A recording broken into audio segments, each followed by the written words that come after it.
यकीन मानिए, आपके बच्चों के भविष्य की चिंता नरेंद्र मोदी की सरकार को बिल्कुल भी नहीं है। बिल्कुल भी नहीं है उनको चिंता सवर्णों की, सवर्णों के बच्चों की। क्योंकि अगर तनिक भी चिंता होती नरेंद्र मोदी को, अमित शाह को, तो वो सवर्णों की आवाज को नहीं दबाते, वो आंदोलन करने से सवर्णों को नहीं रोकते। दिल्ली पुलिस उन्हें अनुमति देने से इनकार नहीं करती।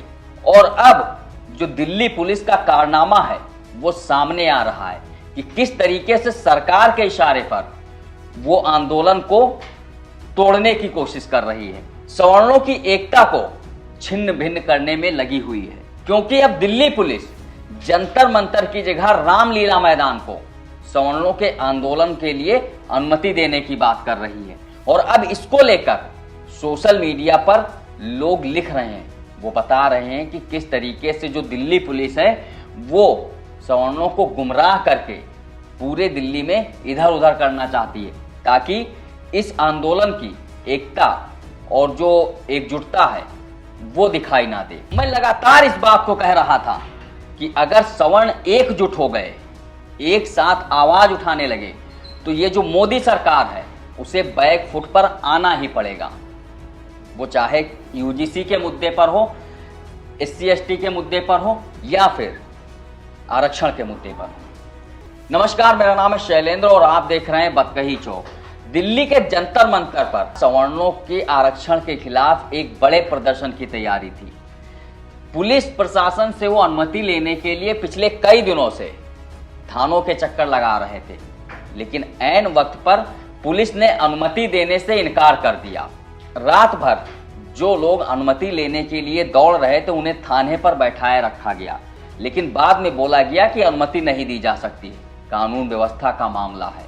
लेकिन सुबह से ही जब सवर्णों का लगातार जंतर मंतर पर पहुंचना जारी रहा और हजारों की संख्या में सवर्ण जंतर मंतर पहुंच गए, तब दिल्ली पुलिस कहती है कि अनुमति जो है वो रामलीला मैदान की दी गई है और इसलिए लोग जंतर मंतर के बजाय रामलीला मैदान जाएं।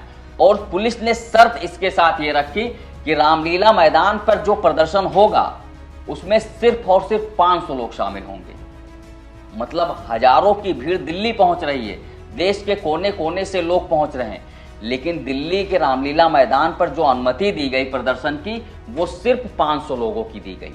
तो कहीं ना कहीं सवाल ये भी उठता है कि दिल्ली पुलिस जिस तरीके से सवर्णों के आंदोलन को तोड़ने की कोशिश कर रही है, उसे दबाने की कोशिश कर रही है, वो कहीं ना कहीं सरकार के इशारे पर हो रहा है, अमित शाह के इशारे पर हो रहा है। क्योंकि उन्हें लगता है कि अगर सवर्ण एकजुट होकर प्रदर्शन करेगा, आवाज उठाएगा, तो उसकी आवाज को अनसुना करना बहुत मुश्किल हो जाएगा।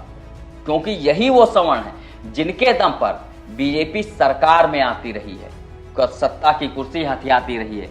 लेकिन अब अगर सवर्ण नाराज हो रहा है और उसकी आवाज को अनसुना किया जा रहा है, तो कहीं ना कहीं ये बीजेपी के लिए खतरे की घंटी हो सकती है। मोदी सरकार और अमित शाह की पुलिस ने सवर्णों के इस आंदोलन को रोकने की, तोड़ने की और छिन्न भिन्न करने की कोशिश की, लेकिन उसके बाद भी जिस तरह से सवर्ण डटे रहे और वो अपनी मांगों को लेकर जोर शोर के साथ आवाज उठाते रहे, उसी के दम पर अब मोदी सरकार को बैक फुट पर आना पड़ा है, अमित शाह की पुलिस को बैक फुट पर आना पड़ा है। जंतर मंतर पर आरक्षण के खिलाफ, यूजीसी रोल बैक को लेकर और SC ST एक्ट के खिलाफ आज सवर्णों का प्रदर्शन हो रहा है। लेकिन इस प्रदर्शन से पहले दिल्ली पुलिस ने सवर्णों को गुमराह करने की कोशिश की, उन्हें परमिशन नहीं दी गई।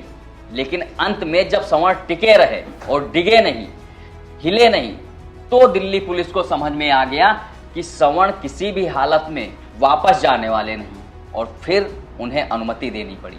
पुलिस ने जब अनुमति देने से इनकार किया था तो उसके बाद भी सवर्ण जंतर मंतर पर ही जमे हुए थे। वो लगातार जंतर मंतर से ही अपनी आवाज उठा रहे थे, अपनी मांगों को लेकर जोरदार तरीके से आवाज उठा रहे थे। हालांकि अब जब अनुमति मिल गई है तो जिन लोगों को बाहर रोका गया था वो भी अब जंतर मंतर पहुंच चुके हैं, जिसमें तमाम संगठन के नेता भी शामिल हैं। उसमें काली सेना के अध्यक्ष स्वामी आनंद स्वरूप है, राष्ट्रीय सवर्ण परिषद के पंकज धौरैया, सवर्ण आर्मी चीफ के सर्वेश पांडे, ये वो नेता हैं जो लगातार आरक्षण के खिलाफ, यूजीसी के खिलाफ और SC/ST एक्ट के खिलाफ लगातार आवाज उठा रहे थे और वो दिल्ली में इस सवर्ण आंदोलन में शामिल होने के लिए पहुंचे। तो जिस तरह से दिल्ली पुलिस को सवर्णों की एकता के आगे झुकना पड़ा है, उसी तरीके से मोदी सरकार को भी सवर्णों की एकता के आगे झुकना पड़ेगा। अगर सवर्ण इसी तरीके से एकजुट होकर एक साथ आवाज उठाएगा तो आरक्षण के खिलाफ भी सफलता उसे मिल सकती है और यूजीसी, SC/ST एक्ट पर भी मोदी सरकार को सोचने पर मजबूर कर सकती है। सवर्णों के इस आरक्षण हटाओ आंदोलन को लेकर पहले जिस तरीके की बातें की जा रही थी, ये आंदोलन सफल नहीं होगा, इसमें लोग नहीं पहुंचेंगे, 500 की भीड़ पहुंचेगी, लोग जाएंगे ही नहीं, अलग अलग प्रदर्शन कर रहे हैं, अलग अलग लड़ाई लड़ रहे हैं, वो सारे दावे, वो सारे नैरेटिव यहाँ पर ध्वस्त हो गए। क्योंकि जिस आरक्षण, SC/ST एक्ट और यूजीसी के खिलाफ सवर्ण लड़ाई लड़ रहे थे, अब उसमें एकजुटता दिखाई दे रही है। सवर्ण अब एक मंच पर आने को तैयार है, एक साथ आंदोलन करने को तैयार है, सड़क पर उतरने को तैयार है, क्योंकि दिल्ली के जंतर मंतर की तस्वीरें फिलहाल यही कह रही हैं। इस वीडियो में इतना ही। बाकी देश दुनिया की तमाम खबरों के लिए देखते रहिए बतकही चौक। नमस्कार।